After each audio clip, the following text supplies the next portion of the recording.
Què tal? Benvinguts, benvingudes un dia més a l'entrevista d'aquesta casa de televisió de Girona, en un dia on tanquem la setmana, un divendres, una setmana ben repleta d'actualitat informativa, com sempre. S'han acabat les fires, però l'actualitat a Girona i a les seves comarques continua.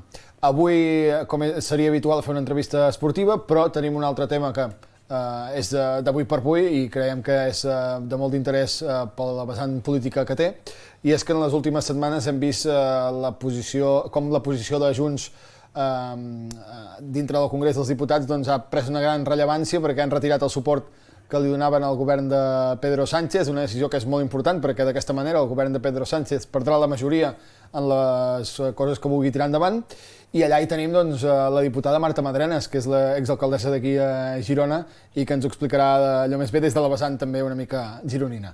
Senyora Madrenas, bona nit, què tal? Molt bona nit i encantada de ser aquí amb vosaltres. Gràcies per acompanyar-nos un dia més, ben tornada. No, estic encantada.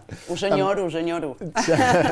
En la vessant de política, Junts ha pres molt de protagonisme en els darrers dies per aquest anunci, avalat després per la militància, que retiraven el suport definitivament al govern de Pedro Sánchez.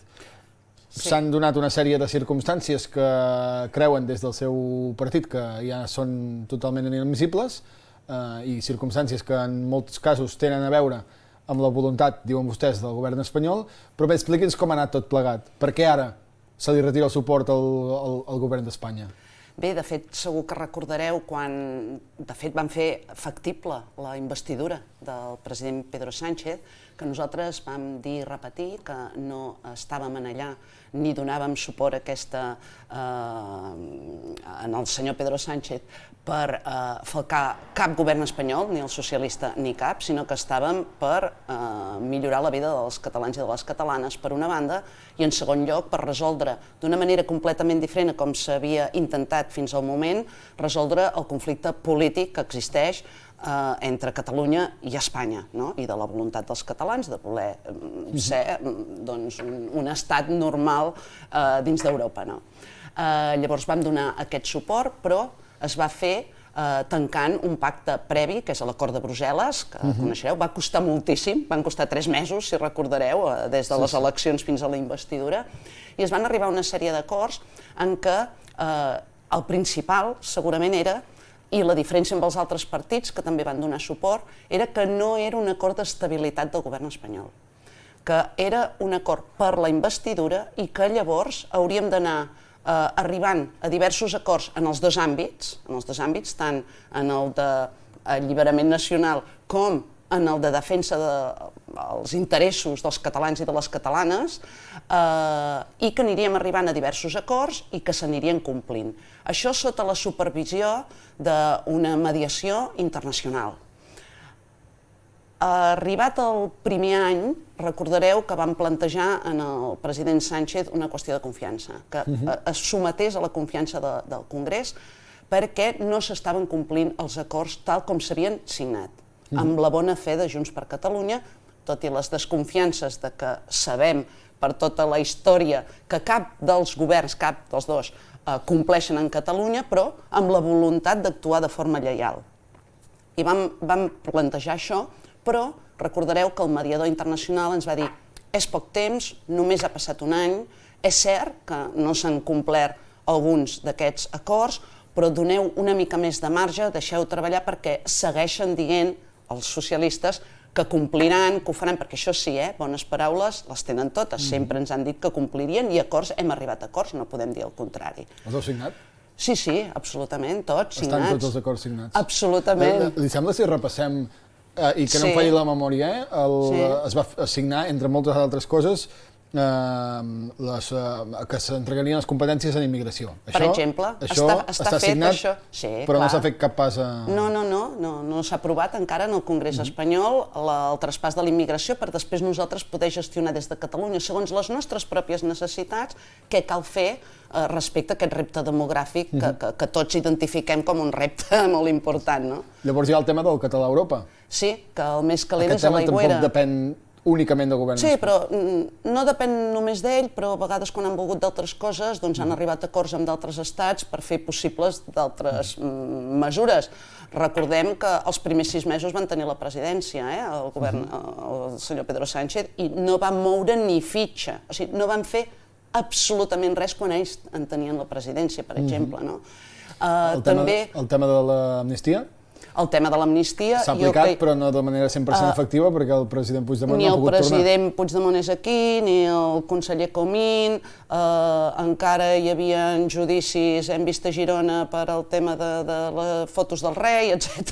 És a dir, tampoc, i per tant és la seva obligació. Potser anirem més ràpid si hi ha algun acord signat que s'hagi complert? Sí, per la presidència, perquè tinguessin la presidència del Parlament, en aquest cas, doncs sí que és cert que es va acordar que es podria parlar, que és un fet històric, és a dir, ara ho donem per fet, però sempre ens havien dit que era inconstitucional, no?, els catalans, poder fer totes les intervencions en les comissions, que els compareixents que vinguessin, tothom en el Congrés doncs, pogués també parlar en català i en les altres llengües oficials. Això va ser un acord històric i és veritat que ho podem fer.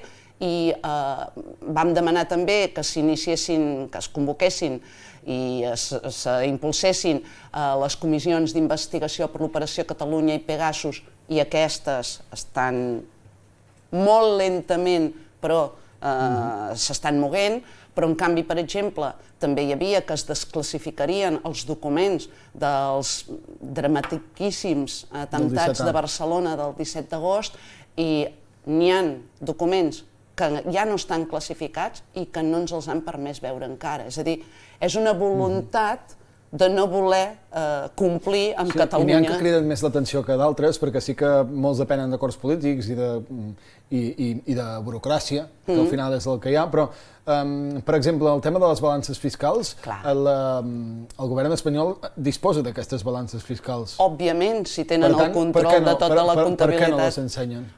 És la pregunta que ens fem. És a dir, està signat des de fa més d'un any i 2 mesos, és a dir, de 14 a 15 mesos, està signat en aquestes reunions que s'han fet mensualment. És cert, s'havien de fer aquestes reunions mensuals i s'han fet a Suïssa, per trobar fórmules d'acords, i es va acordar fa 15 mesos que es publicarien les balances fiscals, que sona molt rimbombant, però en definitiva és perquè tots els catalans coneguem amb certesa quins dels nostres impostos, tots els diners que paguem els catalans i que generem els catalans amb el nostre propi esforç i amb les nostres empreses i amb les nostres persones treballadores, quants diners van cap a Madrid i no tornen, i quants diners dels nostres van cap a Madrid i es reparteixen i enriqueixen a d'altres territoris i, en canvi, estan empobrint els nostres. Òbviament, sí que teníem dades, per exemple, de l'execució dels pressupostos del 2024, que no l'han tancat encara, curiosament, també. Quan no es fan les coses, també te fan sospitar una mica. L'execució del pressupost del 2024, que només tenim dades, només ens han donat les dades del primer semestre, l'execució del pressupost cap a Catalunya és de la meitat del que s'havia d'haver executat. Però, escolti, a Madrid és el doble. Com pot ser? És a dir, si no es pot executar, si hi ha dificultats burocràtiques o d'execució, per què permanentment, durant dècades, sempre Catalunya surt mal parada i, en canvi, d'altres territoris surten absolutament enfortits amb els nostres diners? Per què no es diu tot això? Però al final, i acabo amb aquest tema, al final, aquests diners, sembla que parlem de xifres macroeconòmiques i milions i diners que van cap aquí i tal. No, estem parlant de poder sustentar amb certa dignitat els serveis públics de Catalunya, que hi hagi una sanitat digna, que hi hagi més metges, que hi hagi més recursos en sanitat, educació, que puguin haver-hi més professors, que puguin estar-se amatents a les necessitats especials, els trens. És una vergonya el que està passant amb els trens. La gent treballadora ja quasi que li estem impedint que puguin agafar el tren perquè arribaran tard, segur. Els exàmens de conduir. Com pot ser que a Girona, i això són examinadors que contracten el govern espanyol directament, des de l'inici de la legislatura fa 2 anys, que ens estem queixant i reivindicant, concretament jo perquè estic en aquesta comissió, que no pot ser que una persona gironina per treure's el carnet de conduir hagi d'esperar 8 mesos per fer l'examen pràctic. Això no pot ser i només els han de posar més professors. És a dir, afecta aquesta desídia i maltracte del govern espanyol, afecta la vida diària i aquests diners afecten a la vida diària de la ciutadania de Girona i de Catalunya en el seu conjunt. Per què ara? Això per un lloc, senyora Madrenas, i per què creu que si el Partit Socialista Obrer Espanyol no està complint els acords amb vostès i vostès per això marxen d'aquest pacte que tenien o per això decideixen trencar-lo, o digui-li com vulgui, i per què la resta de grups sí que donen suport? Sí que mantenen el suport, és a dir, amb ells sí que es compleixen els acords que tenen? Jo puc parlar per nosaltres. Nosaltres, en aquest acord de Brussel·les, que és el que ens ha guiat tota l'actuació durant tot aquest temps, en aquest acord de Brussel·les es va dir que a meitat de legislatura, perquè no era un acord de mantenir una legislatura sencera, no era d'estabilitat com els altres sí, aquesta serà la diferència. Nosaltres no era un acord d'estabilitat, era pas a pas. Vam dir i vam escriure que a meitat de legislatura es faria aquest balanç. I vam escriure que si aquest balanç era negatiu, òbviament no podien seguir comptant amb els vots gratis de Junts per Catalunya. I nosaltres hem complert un munt. Nosaltres hem complert, 100%. És a dir, aquest acord, no sé si dir que el trenca, no el trenca Junts. L'ha trencat el govern del PSOE i Sumar, perquè ha incomplert sistemàticament tot el que s'ha anat acordant i signant a Suïssa depenent d'aquest acord de Brussel·les. Llavors, la diferència segurament és que nosaltres no vam garantir per escrit mai que perdurés aquest govern o l'estabilitat d'aquest govern. D'altres sí. Llavors, nosaltres, actuant lleialment amb el que vam signar, doncs ho podem fer i per alguna cosa, en aquest cas, el mediador internacional tampoc no ha aixecat la veu, òbviament. Hi ha possibilitat de restablir aquest acord? No, cap ni una. No, perquè és que hi ha molts temes. I per què no una moció de censura, doncs? La moció de censura no la podem plantejar nosaltres i, escolti, l'altra opció és igual de dolenta que aquesta. És a dir, l'altra opció és igual de dolenta. Això ho ha de decidir el govern Sánchez. En un estat normal, en un estat de dret i democràtic normal, quan perds la majoria parlamentària, com l'ha perdut, que li vam indicar al president Sánchez fa 2 setmanes, l'endemà surt el president d'aquella ja no majoria parlamentària i explica com pensa fer-ho o es posa a disposició del que cregui ell que ha de fer. Sí, però dona la sensació a vegades que el senyor Sánchez és una mica un supervivent, no? Tot el que li va passant una mica de llarg i es va refredant tot, no? Clar, nosaltres no tenim possibilitat de fer res al senyor Pedro Sánchez, excepte de posar totes les nostres eines en favor de la ciutadania de Catalunya, que és dir i impedir que segueixi aprovant normes perjudicials per Catalunya en base a una majoria que estava establerta amb un pacte que estan incomplint de forma flagrant, perquè hem parlat d'alguns temes que són els més coneguts, no? El català a Europa, hem parlat de l'amnistia, que lamentablement el president que va ser alcalde d'aquí de Girona, doncs encara està allà, no? I per tant, doncs, hem parlat d'aquests. Però, escolti, nosaltres, i també estava acordat, vam fer una proposició de llei per actuar contra la multireincidència. En vam parlar aquí, en aquest estudi, l'últim cop que va ser aquí. Exactament. I això afecta o no afecta la vida diària de tots els gironins i de tots els catalans? Com està aquest tema? Ara li comento, perquè també és curiós. També va presentar un altre per lluitar contra les ocupacions. També hem aconseguit impedir un tema que preocupava molt a les petites empreses catalanes i gironines i a les persones autònomes de la jornada de les 37 hores i mitja. També vam impedir, tot això amb acords, això sí, això s'ha complert, hem aconseguit impedir, com pretenien, pagar que es posés un impost nou a totes les persones que es paguen una mútua d'aquestes privades, que a sobre que estan descongestionant el sistema públic de salut, els hi pretenien posar un impost a totes aquestes persones, o a l'augment de les quotes dels autònoms. Tema de les dues lleis que vam presentar nosaltres, la de multireincidència i la de les ocupacions. Estaven dormint el somni dels justos tancats en un calaix quan l'acord era que això es tramités i de forma ràpida. I per tant, i no es va complir. Curiosament, ahir a la tarda, al matí, vam comunicar, va fer la nostra portaveu, la Míriam Nogueras, tots conjuntament, una roda de premsa en què vam dir que estàvem entrant esmenes a la totalitat a totes les lleis que ha presentat el govern espanyol de PSOE-Sumar i que bloquejàvem definitivament aquesta legislatura, almenys no podran legislar, excepte que arribin acords amb PP i Vox, i a les 6:18 de la tarda vaig rebre la notificació de que per la setmana que ve, el dimecres de la setmana que ve, s'impulsava la ponència per la llei de la multireincidència. Era una cosa tan fàcil com això. El que han fet en unes hores, aquestes gestions que han pogut fer en unes hores, hem estat un any i mig en què les persones multireincidents en aquest país han campat lliurement i que el PSOE ni Sumar no s'havien preocupat ni el més mínim. Això ho interpreten com una mà estesa o encara els indigna més? No, ells parlen... No, indignats no ho estem. El que fem és posar sobre la taula la situació i perquè els hi retallem el suport, perquè creiem que és el que la ciutadania de Catalunya creu que és el que hem de fer, perquè cal actuar amb fermesa i amb dignitat quan no es compleix en Catalunya. I per tant, mà estesa, ens ho diuen sempre, és a dir, són gent de molt bones paraules. Possiblement d'altres grups, com que hi ha molt bipartidisme en el Congrés espanyol, i a vegades d'altres diuen, i els altres? No, els altres igual.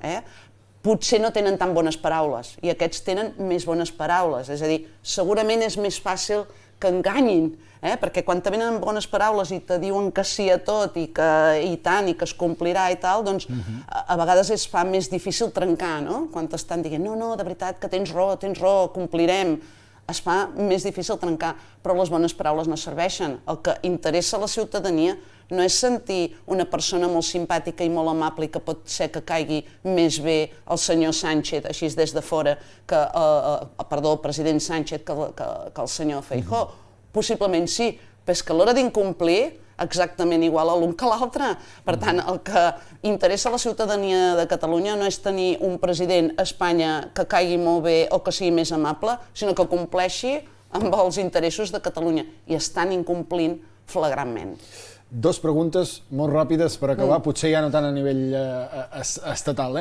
La primera pregunta referent a la sentència que va sortir ahir des del Tribunal Europeu, que no és favorable als interessos de l'independentisme, per dir-ho així, tant al senyor Turull del seu grup com a altres companys d'altres formacions polítiques. És un cop dur per a l'independentisme? Sí, òbviament, i suposo que vau tenir l'oportunitat d'escoltar en el mateix Jordi Turull, que recordem, és a dir, nosaltres acceptem les sentències, les acceptem totes, òbviament, perquè creiem en l'estat de dret. No creiem que sigui un estat de dret a l'estat espanyol, però creiem en l'estat de dret i per tant serem els primers que respectarem les sentències.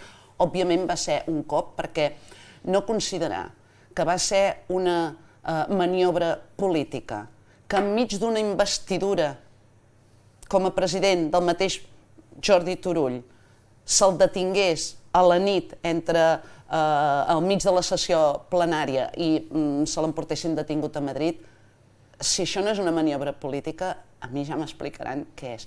En tot cas, respectem les sentències i haurem d'anar veient l'evolució perquè queden d'altres processos pendents. Li preocupa l'augment potser de voluntat de vot o el creixement a les enquestes del grup d'Aliança Catalana? No ens preocupa el creixement d'Aliança Catalana, ens preocupa el creixement dels moviments d'extrema dreta. Perquè al final són moviments... Sí, que Aliança Catalana per vostès és extrema dreta, entenc, Sí, òbviament. Ens preocupa perquè es mouen a base de titulars llaminers, però amb zero propostes rigoroses o que fossin factibles en un estat de dret. Hi ha notícies positives i és que a d'altres llocs d'Europa o del món en què hi ha hagut moviments en què l'extrema dreta ha agafat més pes, doncs ràpidament, en qüestió de poc temps, menys d'un any, els mateixos ciutadans estan revertint la situació. Països Baixos, Nova York, és a dir, bé, crec que són mostres per veure-ho de forma més positiva, però el que per nosaltres és important és que quan parlem dels problemes de la gent, que s'han d'abordar tots i amb valentia, que és cert que durant una època per part de les esquerres no s'ha fet, o s'ha fet tractant a la ciutadania de forma infantil o immadura, llavors, amb dades i rigor sobre la taula, no dient mentides, no enganyant a la ciutadania, amb dades i amb rigor, s'ha de poder abordar tots els temes que preocupen a la ciutadania, immigració, drets de les persones, drets de les dones, tots s'han de poder abordar, òbviament, però s'ha de fer amb rigor i amb esperança. No únicament amb un discurs ultra negatiu i sense aportar solucions ni legals ni respectuoses, per exemple, amb els drets humans comúment acceptats per tots. Per tant, a nosaltres no ens preocupa ni uns extrems ni els populismes, o sigui, no és que no ens preocupin, no ens ocupen. Ens preocupen però no ens ocupen ni els extrems de la dreta ni els extrems de l'esquerra, que han sigut igual de perjudicials els uns que els altres, jo també ho vull destacar, i el que ens ocupa és aportar opcions rigoroses i útils que realment canviïn i millorin la vida de la ciutadania, però sempre mantenint les normes bàsiques del joc, que és preservant els drets humans i els drets fonamentals de llibertat d'expressió, que aquest tema de l'extrema dreta també és un problema. Quan ho veus de forma comparada, penses, els joves que poden veure's una mica seduïts per alguns titulars, bé, després també han de veure com se conculquen de forma flagrant la llibertat d'expressió, per exemple, o d'altres drets que donem per suposats i que quan arriben aquests moviments tan extrems doncs es veuen revertits de forma ràpida.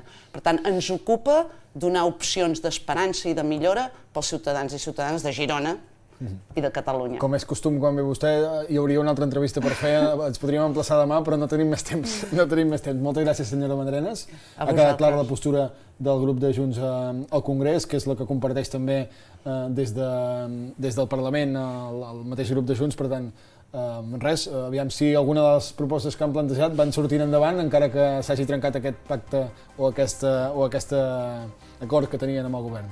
Espero poder-te venir a explicar aviat que, com a mínim, la llei contra la multireincidència que hem plantejat nosaltres doncs aviat pugui veure la llum.